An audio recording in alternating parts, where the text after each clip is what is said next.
Welcome to the Sad Crime Channel. Today, we're diving into a haunting series of events that unfolded in 1982 in Chicago, Illinois, the Tylenol murders. Over a few terrifying days, 7 people tragically lost their lives after taking what they believed was safe, over-the-counter medication, Tylenol. This case changed how medicine is packaged and sold, forever altering safety standards across the US. Tylenol is one of the most popular medications in the United States. It was introduced in 1955 as a product of McNeil Laboratories, which was acquired by the pharmaceutical company Johnson & Johnson in 1959. A year later, Tylenol gained over-the-counter status, meaning it could be sold without a prescription. It was available in the form of gelatin capsules containing a dose of white powder inside. The medication was, and still is, one of the most commonly used remedies for colds and various types of pain. Millions of Americans took it daily. Its main ingredient, acetaminophen, and over the years it has come in numerous variations, including extra strength and a children's version. In Europe, acetaminophen is typically called paracetamol. In the 1980s, the drug was sold in plastic jars without any specific safety features, such as foil seals, aluminum lids, or plastic pull tabs that would indicate if the packaging had been opened. A jar of Tylenol was also in the home of the Kellerman family, who lived in a Chicago suburb. On September 2nd, 1982, when Mary's mother gave her a capsule filled with white powder, she couldn't have predicted what was about to happen. After taking the medication, Mary lost consciousness and collapsed on the floor. Her eyes rolled back and her breathing became extremely shallow. An ambulance was called and the 12-year-old was taken to the hospital. The doctors had no idea what could have happened and suspected a heart attack. No one connected the girl's collapse to Tylenol, as acetaminophen poisoning presented entirely different symptoms. Medical interventions were unsuccessful and Mary passed away. That same day, 27-year-old Adam Janus, a man living in Arlington Heights, a northwestern suburb of Chicago, was also feeling unwell. Suspecting a cold, he decided to support his body with 2 capsules of extra-strength Tylenol. He took the medication in the bathroom and then headed toward the bedroom to take a nap. Clutching his chest, he barely made it to his destination before collapsing to the floor in convulsions, with foam beginning to form at his mouth. Adam's wife, Teresa, was unable to help her husband, and neighbors assisted her in calling an ambulance. Janus was taken to the intensive care unit, where hospital staff had no idea what could have caused such a sudden deterioration in his condition. The young man had never reported any prior health issues. Around 3 p.m., he passed away. Teresa was in shock. She didn't know how to cope with the unexpected loss. She had to arrange the funeral and break the terrible news to the children. Extended family members rushed to her aid, including Teresa's 25-year-old brother-in-law, Stanley, and his newlywed wife, also Teresa. The couple was also devastated by Adam's death and complained of a severe headache brought on by the stress. Stanley noticed the bottle of Tylenol in his sister-in-law's home, the same one Adam had used earlier. Without hesitation, he took 1 capsule and gave another to his wife. Moments later, both of them collapsed to the floor, seized by convulsions, with foam forming at their mouths. Teresa Janus screamed that the couple had been struck by the same illness that had taken her husband just hours earlier. Once again, an ambulance arrived at the scene. All the grieving relatives in the apartment were taken to the hospital, where they were placed in isolation for observation. Terrified and bewildered, they waited for what would happen next. Stanley died very quickly, and his wife passed away 2 days later without regaining consciousness. The medical team was baffled. They didn't understand why, on the same day, 3 members of the same family had suddenly died under mysterious circumstances. They suspected possible gas poisoning or an infection caused by a new, previously unknown virus. A nurse, however, discovered the true cause when she found a bottle of Tylenol and a store receipt in the Janus family's apartment, confirming that the medication had been purchased that very day. She quickly counted the capsules. Exactly 3 were missing. Initially, her superiors were skeptical. After all, acetaminophen poisoning didn't cause the symptoms seen in Adam and the other victims. Nonetheless, the capsules were sent for analysis. Before the investigation was complete, 3 more women from Chicago and its suburbs, Mary McFarland, Paula Prince, and Mary Reiner, died under similar circumstances after taking extra-strength Tylenol. Mary Reiner was feeling lightheaded. She had given birth to her 4th child just 2 days earlier. The hospital had provided her with some Tylenol to aid in her postpartum recovery, and she also bought a bottle from a store. Shortly after taking 2 capsules, she felt dizzy and collapsed. Tragically, Mary died the following day in the same hospital where she had just given birth. Mary McFarland was on a dinner break at the shopping centre where she worked. The 31-year-old single mother was suffering from a migraine, so she took 2 Tylenol capsules. Within minutes, she collapsed and never regained consciousness. That evening, flight attendant Paula Prince arrived at Chicago's O'Hare International Airport after a long day. On her way home, she stopped at a Walgreens, where an ATM surveillance camera recorded the 35-year-old buying the pills that would ultimately take her life. When she didn't show up for work the next day, her sister and a colleague went to her apartment and discovered her lifeless body. All 7 individuals died after taking Tylenol. When the samples collected from their homes were analysed, the tragic cause of 7 innocent deaths became clear. It wasn't Tylenol itself, but a deadly poison, potassium cyanide, that someone had used to fill the original capsules before placing them back in the bottles. Cyanide kills quickly, and there is no antidote. No one knew how many tainted bottles were still on store shelves. Authorities needed to warn Chicago residents of the deadly danger as soon as possible. The authorities had to act swiftly. Within 48 hours, a crisis team composed of various experts and officials was organized. Tylenol was to disappear immediately from store shelves and homes, then be sent in for analysis. The operation was gargantuan. In 1982, a total of 31 million bottles of the medication had been distributed.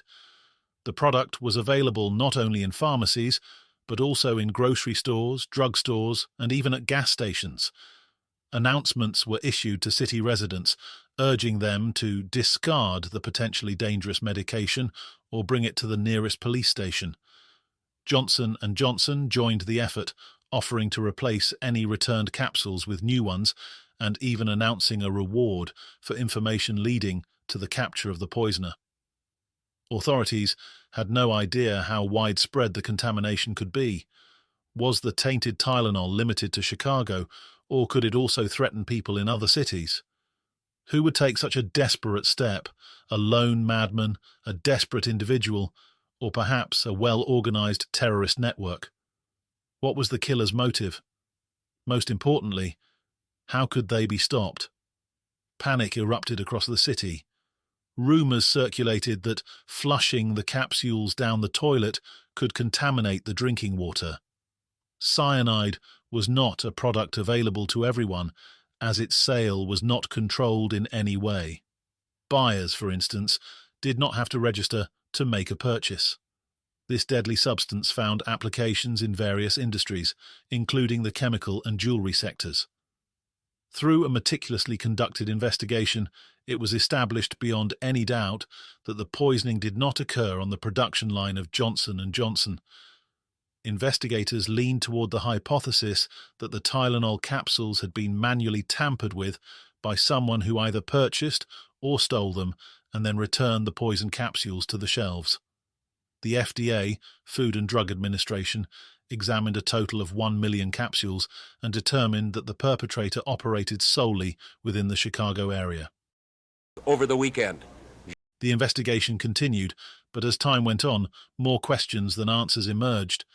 People called in to dedicated hotlines, providing police with various tips. Every day, a dozen officers handled these reports, but none helped to move the case forward. The Tylenol manufacturer suffered massive losses. Before the crisis in 1982, the medication held over 35% of the over-the-counter pain relief market. Just weeks after the murders, that share plummeted to less than 8%. However, Johnson & Johnson did not shy away from responsibility. They cooperated with law enforcement and maintained a highly transparent policy regarding updates on their actions, asserting that patient safety was their top priority. Over time, the company gained recognition as another victim of the poisoner. The corporation invested $100 million in a crisis management operation. Expenses included the design of new packaging equipped with additional security features that consumers recognize to this day, such as a foil seal on the bottle and an aluminum cap on the neck. By 1983, Tylenol's sales had returned to pre-crisis levels, and the medication regained the trust of Americans. Johnson & Johnson's response is still praised in many business schools today. Despite the large-scale investigation, no one could be definitively identified as responsible for the Tylenol poisoning. Investigators held on to hope for a while when they received an anonymous letter sent to Johnson & Johnson. The author demanded a ransom of $1 million in exchange for a promise that they would never again mix cyanide into any capsules. The FBI discovered that the bank account referenced in the extortion note belonged to Frederick Miller McCahey, heir to the Miller Brewing fortune. However, authorities doubted that McCahey himself had written the letter. The bank account in question had been closed when McCahey shut down his travel agency, and the letter's postage was traced to the agency's Pitney Bowes stamp machine.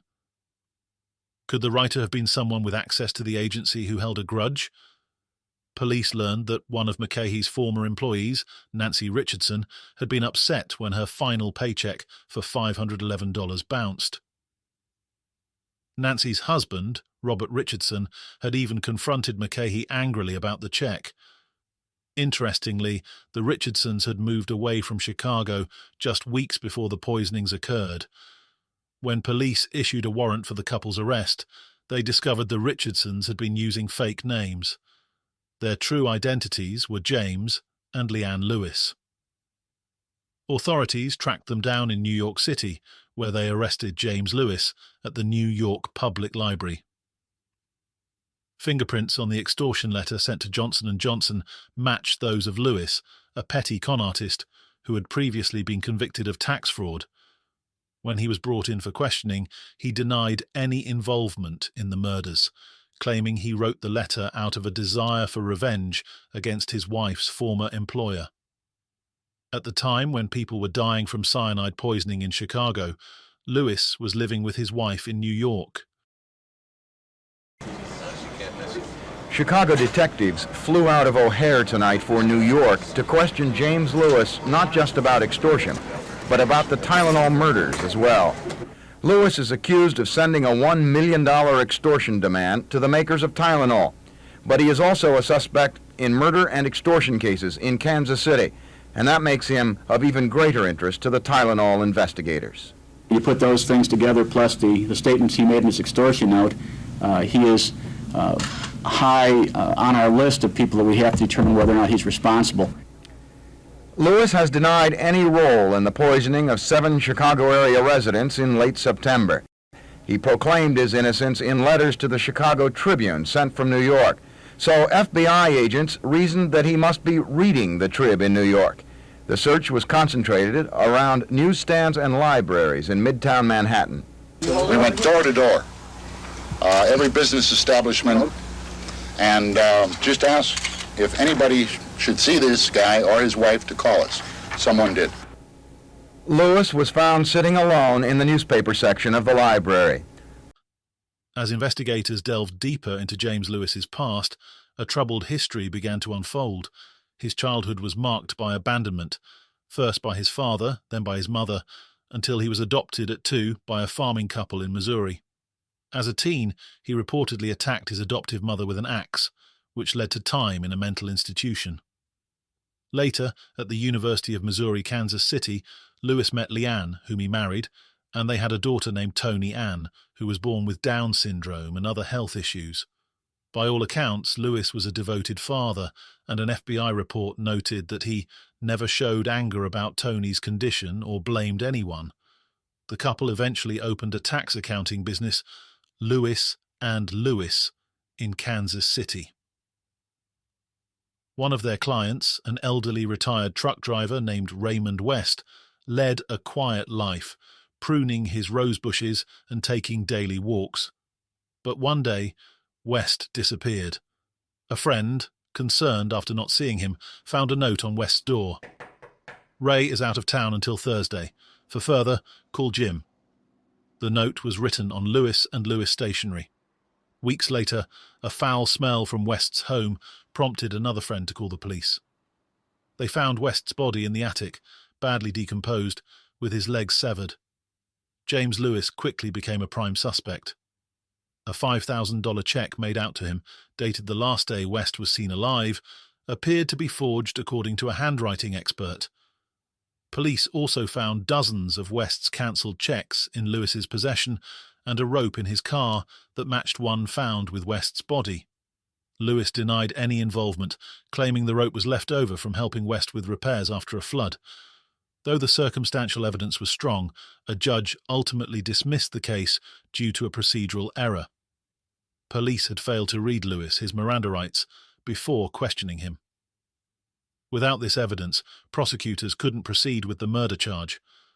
One piece of evidence remained, a fingerprint on the pulley used to hoist West's body. Years later, the FBI confirmed it belonged to Lewis, but he was never recharged due to doubts about securing a conviction. Investigators wondered if Lewis had any connection to the Tylenol poisonings. One possible motive, they speculated, was the tragic death of his daughter Toni Ann, who had passed away due to a failed heart surgery. A federal investigation later revealed that the suture used in her operation, which tore, was a Proline product manufactured by Johnson & Johnson, the same company that made Tylenol. According to a police sergeant, Lewis held Johnson & Johnson responsible for her death. While Lewis was convicted of extortion for sending a ransom note to Johnson & Johnson, he insisted he had no connection to the Tylenol murders, saying he was only trying to assist investigators. While in prison, he even created detailed drawings showing how cyanide could be packed into capsules, explaining to the Chicago Tribune, "I could tell you how Julius Caesar was killed, but that does not mean I was the killer." James Lewis was the main suspect in the case, but he died in 2023 at the age of 76. Prosecutors built a circumstantial case against Lewis over 40 years, but decided not to charge him. Because investigators were unable to gather sufficient evidence against him, he only served time for attempted extortion.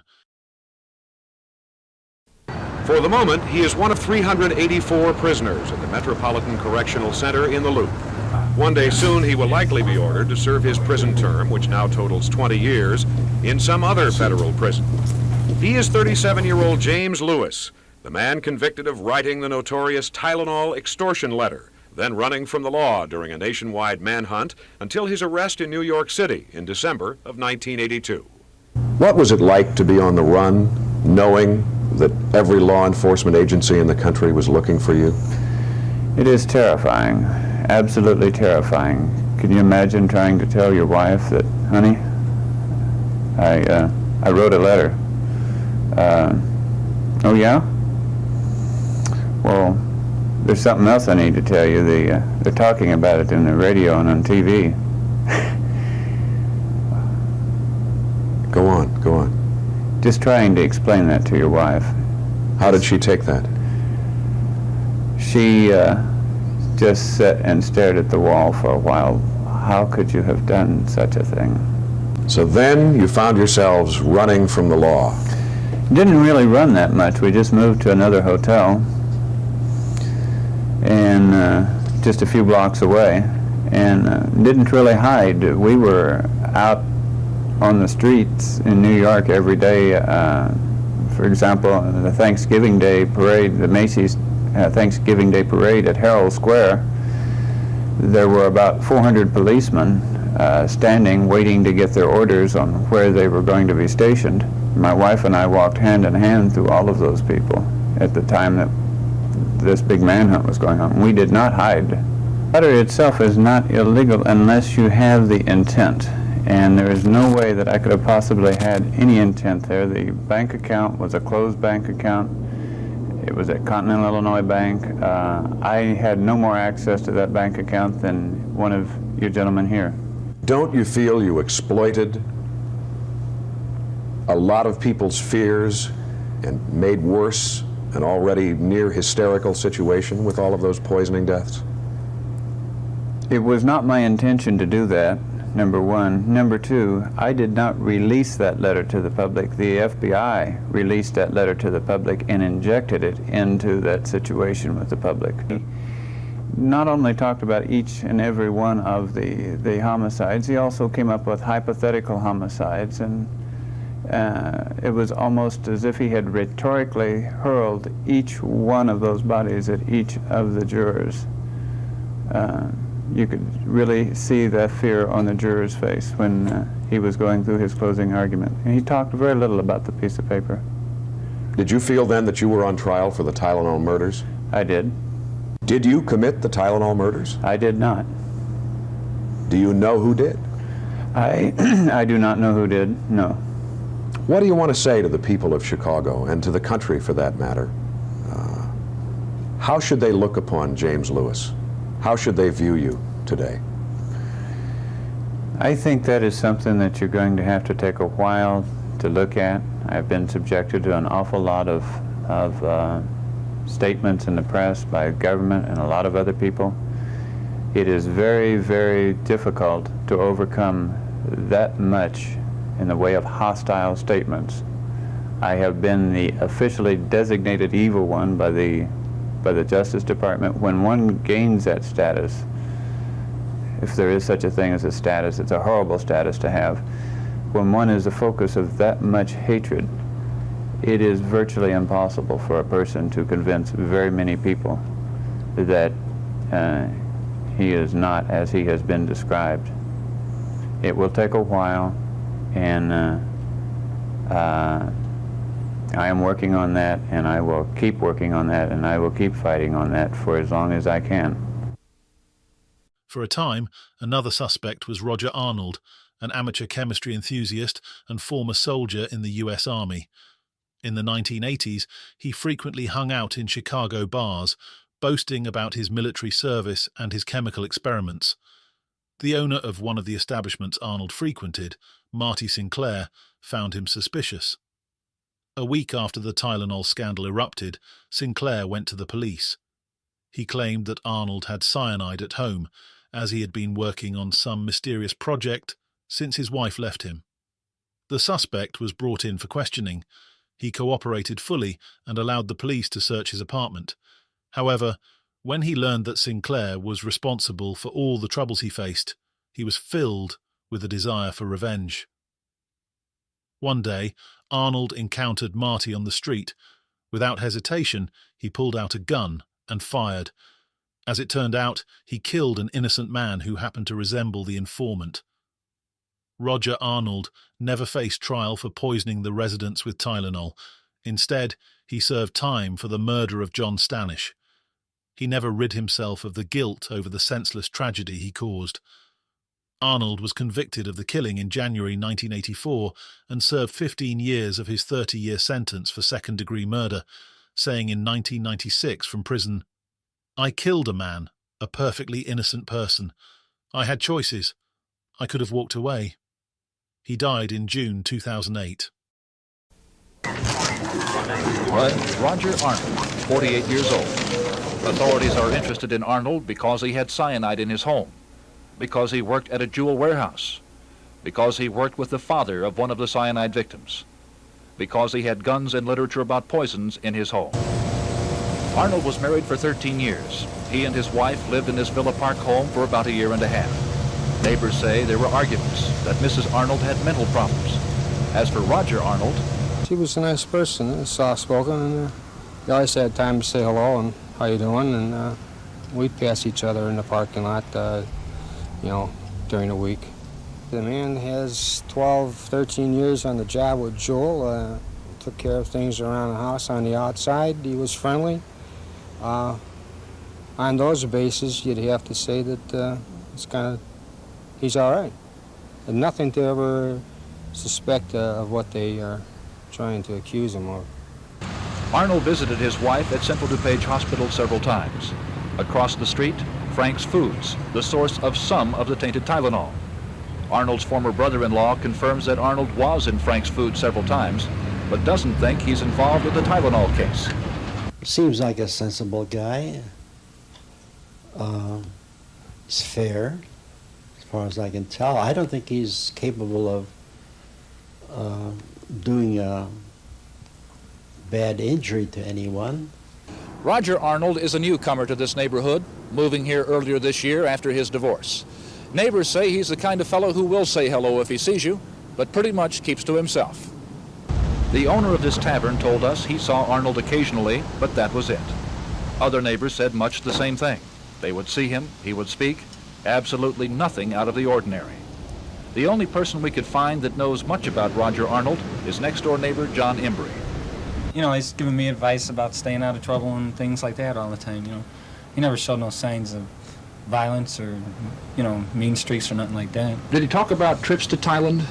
Yeah, he says he goes almost every year for a vacation, To do what, you say? Well, he just goes out there to get away for a while, Authorities continue hedging on the word suspect when they talk about Roger Arnold. They say he is just another lead that must be checked out very thoroughly. Although the Chicago poisoner remains undetected to this day, he quickly inspired copycats. On February 4th, 1986, a woman named Harriet Notanicola purchased a bottle of Tylenol Extra Strength. 3 days later, she gave the medication to her son's girlfriend, who was complaining of a headache. Diane Ellsworth swallowed 2 capsules without hesitation and went to bed. The next day, she was found dead, with potassium cyanide identified as the cause of death. In the same year, another unfortunate homemaker, Stella Nickel, poisoned another headache medication, Excedrin, with potassium cyanide. The tainted packages ended up with Stella's husband, Bruce, and a random woman named Sue Snow. Both died after taking the tampered capsules. The murderer was caught and sentenced to 90 years in prison under the Federal Anti-Tampering Act, a law concerning product tampering that was established in response to the Tylenol case. Many experts pointed out that the emergence of copycat poisoners was largely the media's fault, as they extensively covered the details of the case. James Lewis self-published a novel in 2010 titled Poison, The Doctor's Dilemma, which features a storyline about a rogue government worker entangled in a mass poisoning incident in Chicago. The book stirred further intrigue because it shares a theme with the real-life Tylenol murders. Interestingly, FBI agents had tried to influence Lewis during its writing, hoping he would inadvertently reveal knowledge about the killings. However, Lewis continued to maintain his innocence regarding the Tylenol case throughout his life. The Tylenol murders case closed with James Lewis's passing in 2023, leaving an open-ended legacy around the tragic events. Though he was convicted of extortion, he was never conclusively proven to be the killer responsible for lacing Tylenol capsules with cyanide. Over the years, Lewis's detailed diagrams and cyanide capsule sketches fueled suspicions, yet his claims of innocence persisted. His death left a somber silence, and the case remains one of America's most unsettling, unsolved mysteries, with the truth likely buried forever.